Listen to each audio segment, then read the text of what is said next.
Thanks for joining us at 4:30. The news continues with Live at 5. Next, courtroom confusion.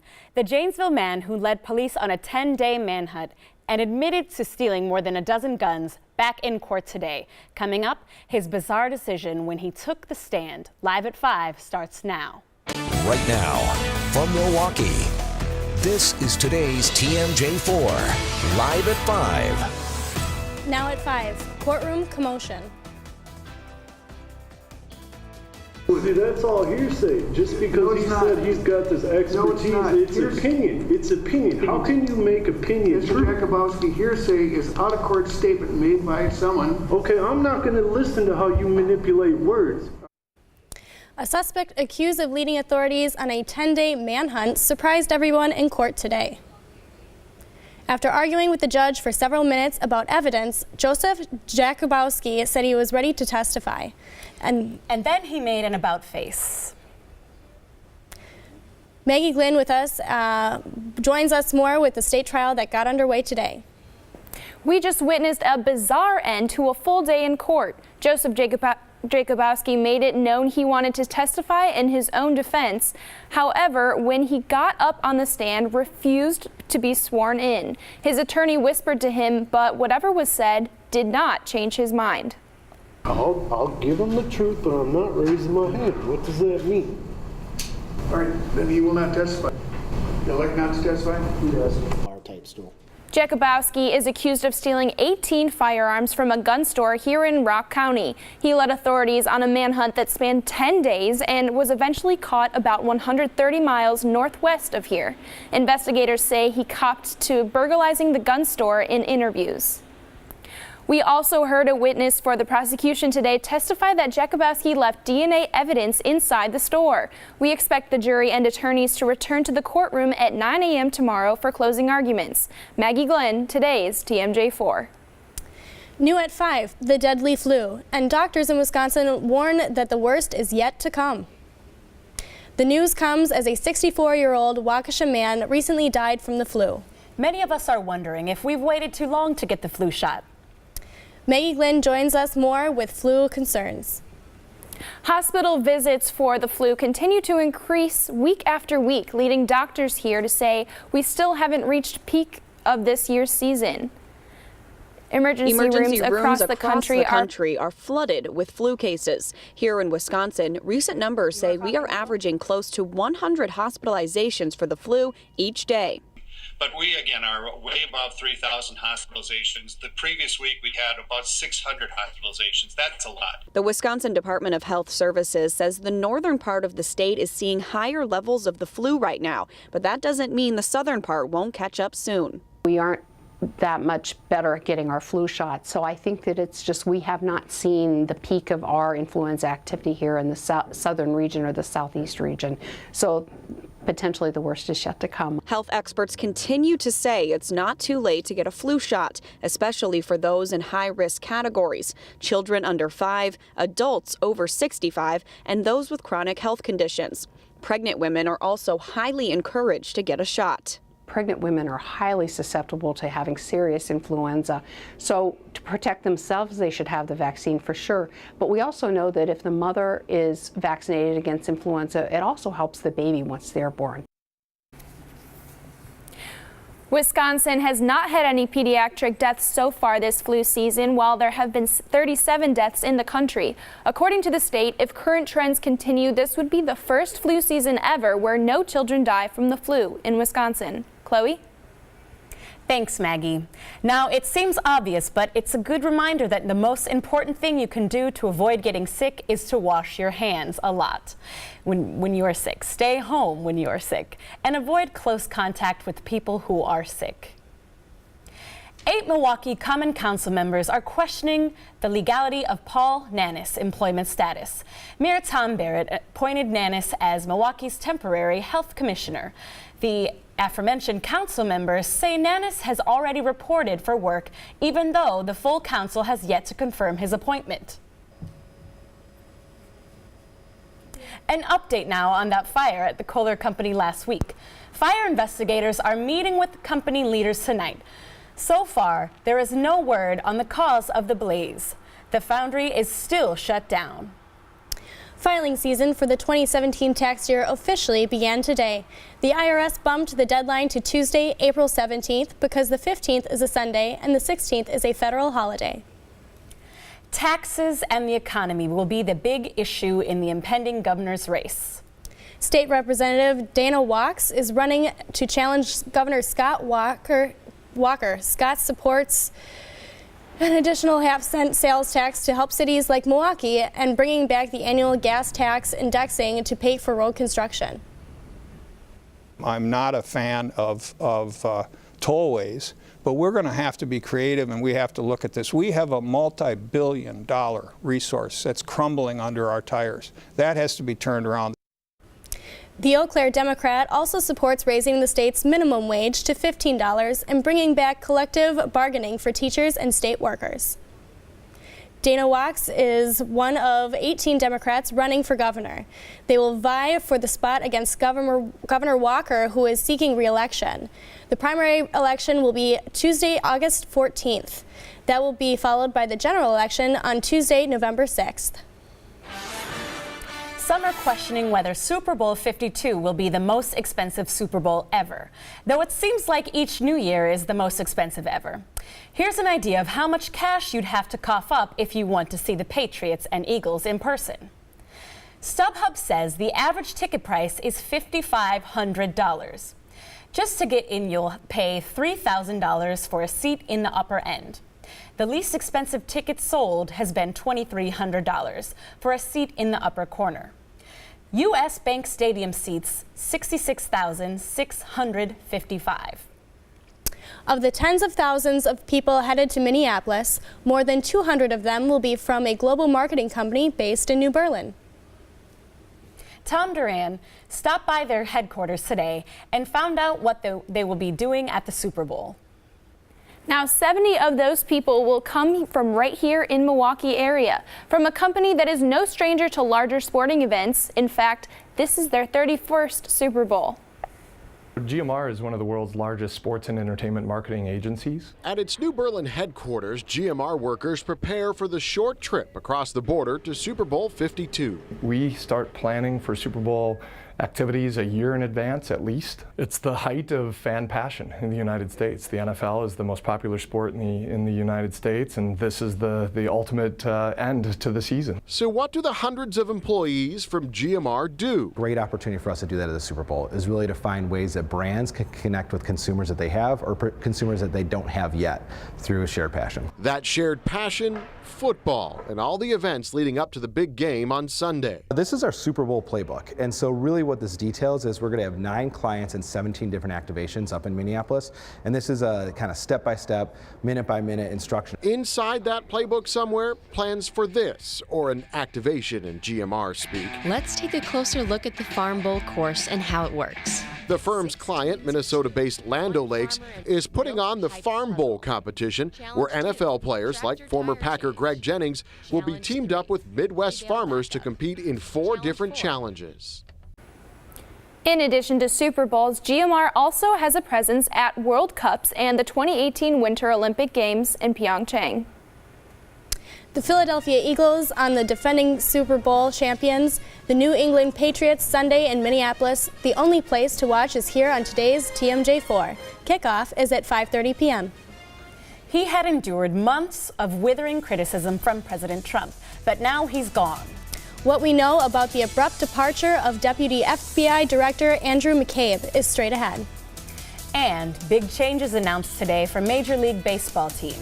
What Cleveland will be doing over the next couple seasons.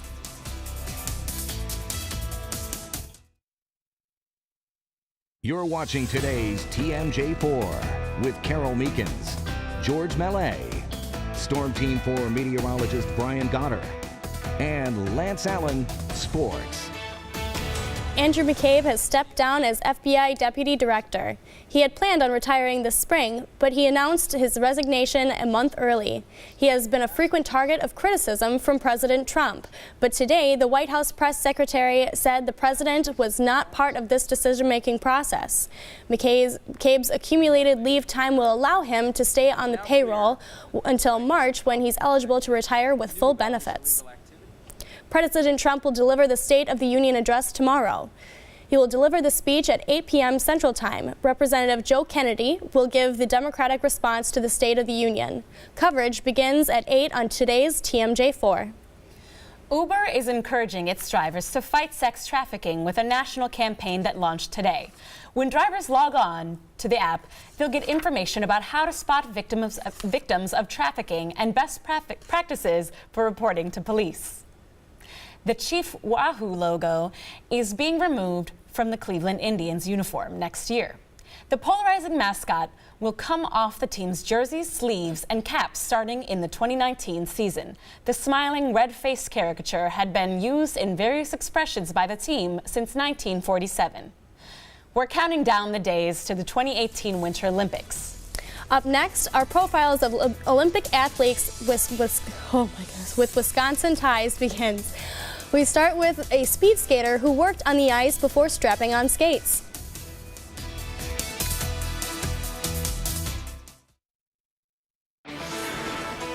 Welcome back. Comedian Kevin Hart has announced he will perform at the new Bucks Arena later this year. Hart will bring his Kevin Hart Irresponsible Tour to Milwaukee Thursday, September 13th. Tickets go on sale Wednesday at 11 a.m. Just under 2 weeks to go to the opening ceremony of the 2018 Winter Olympics in Pyeongchang. Tonight, we begin our profiles of Olympians with Wisconsin ties. Delaney Bry tells us much about Mitch Whitmore. A Waukesha native, Mitch Whitmore, grew up just minutes away from the Pettit Center, the place that would lead him on a journey to his third Olympics as a long track speed skater for Team USA. I always watched the Olympics. My parents would see me just parked right in front, watching every event. Didn't matter what it was, and to make my first team was such a special experience, and each one after that has been even better. Hosting the Olympic trials in Milwaukee, Whitmore was able to qualify in both the 500 and 1,000-meter race on the same ice he used to prep for other Olympic hopefuls. So I drove the Zamboni when I first turned 18. I was actually working here. I learned a lot about the ice and how to make it better. Despite a lackluster 2014 games and still on the hunt to reach the Olympic podium himself, redemption is not a word Whitmore would use. We've been asked that a lot about redemption, and I'd say not really. I mean, we've had so many competitions since then, big competitions, and we have a world championship competition each season, and to us it's just about the same level as the Olympics, so I'd say we look at it year to year. Whitmore will go for gold first in the 500 meters on February 19th and then the 1,000 on the 23rd. Our coverage of the 2018 Winter Olympics begins Thursday, February 8th. And tune in each day on Live at 5 for more Olympic profiles. We often refer to him as our gold medal meteorologist, and by often I mean I just thought of that. Maggie Glenn, January cold has settled back in. Thanks, guys. Not sure what I get the gold medal in, especially with the cold temperatures this week. Not sure what I can give you exactly. So the cold is going to continue tomorrow. We only have a high of 28. It does warm up a bit on Wednesday, but that does come with this chance of slight precipitation. Thursday it gets colder again, and Friday we see a high of only 15 degrees. The weekend is going to be quite wet. We're going to get a chance of snow on Saturday and again on Sunday morning, and it's just going to be bitter cold then for the work week again on Monday. So I better grab my coat. Yep. Yes, put your long johns on. Definitely a good idea. Coming up in sports, your Milwaukee Brewers getting exponentially better by the hour. Next in sports, the strong-armed reliever we just added with the mind-blowing era.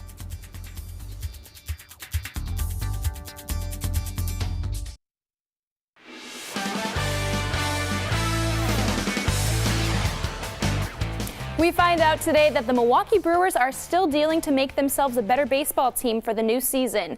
Ken Rosenthal of MLB Network is reporting that the Brewers have agreed on a deal to bring reliever Matt Albers to Milwaukee.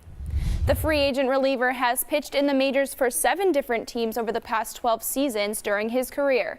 Following one of his worst seasons in 2016 with the Chicago White Sox, Albers enjoyed one of his best years with the Nationals last season, going 7-2. Reports are saying that the Brewers gave him a 2-year deal worth $5 million. The The deal is pending on him passing a physical. When news broke that the Brewers signed Lorenzo Cain and Christian Yelich, their new teammates were pretty surprised, or should I say shocked. Here's our Delaney Bry with that story.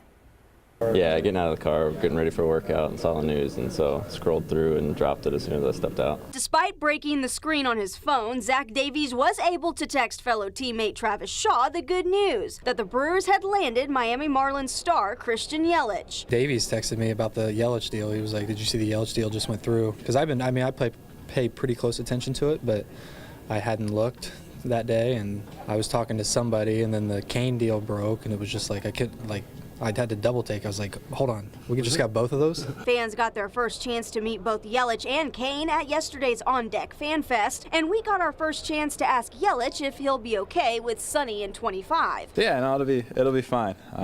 It's been great so far, and I don't see it being a problem. Plus, it's the summertime. We're up here in baseball, so it's good. Meanwhile, Cain shared a recent dinner conversation he had with Brewers third base coach Ed Cedar. Once the fans started asking, hey, Eddie, what happened to your number? What happened to number 6?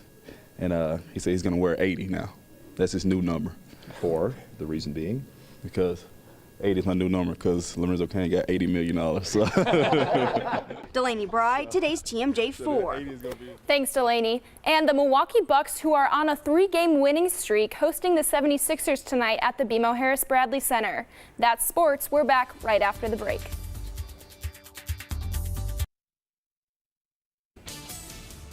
Tonight's Badger 5 jackpot is an estimated $36,000. Coming up on the Now at 6:30. A tasty new treat taking the internet by storm, made right here in Milwaukee and going to the Super Bowl. The man behind the snack talks to us about how his delicious dream and cooking at one of the biggest parties in the world. That's coming up on the Now. After the Now, it's The Wall, Better Late Than Never, Braves, and more local news on Live at 10.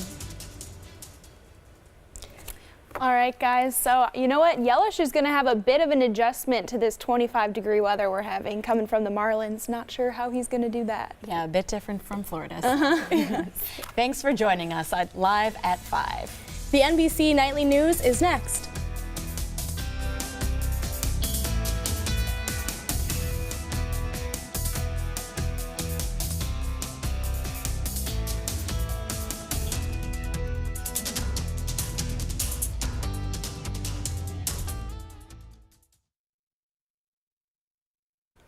Thanks for joining us at 4:30. The news continues with Live at 5. Next, courtroom confusion. The Janesville man who led police on a 10-day manhunt and admitted to stealing more than a dozen guns. Back in court today, coming up, his bizarre decision when he took the stand. Live at 5 starts now.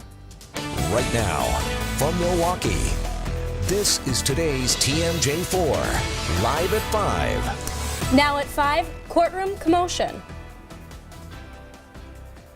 See, that's all hearsay. Just because he said he's got this expertise, it's opinion. It's opinion. How can you make opinion? Mr. Jakubowski, hearsay is out-of-court statement made by someone. Okay, I'm not going to.